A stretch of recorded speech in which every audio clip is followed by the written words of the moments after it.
खाता भके जीजा जी के नाता इ त वही कभर खाता।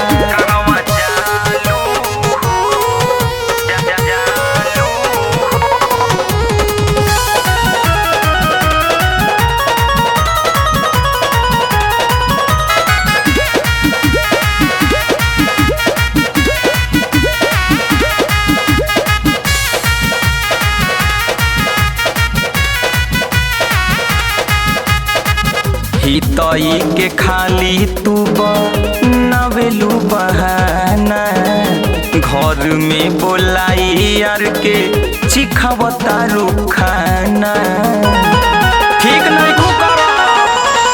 हितई के खाली तू नवेलू बहाना घर में बोलाई यार के चिखवतारू खाना।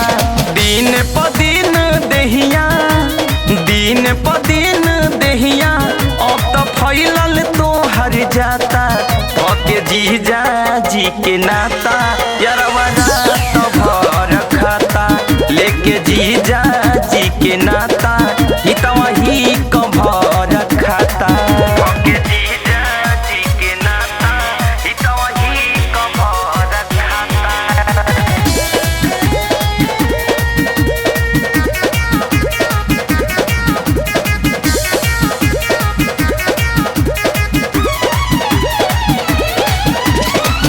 बनल बा बाजार जबले करता उड़ाव चंचल प्रेम खातिर कुछ तो बचाव कुछ तो बचाव।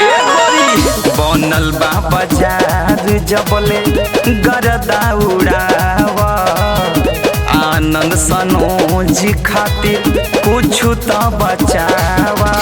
सगरो चर्चा खाली अब तो तोहरे सुनाता भके जीजा जी के नाता यारवा तो भर खाता लेके जीजा जी के नाता।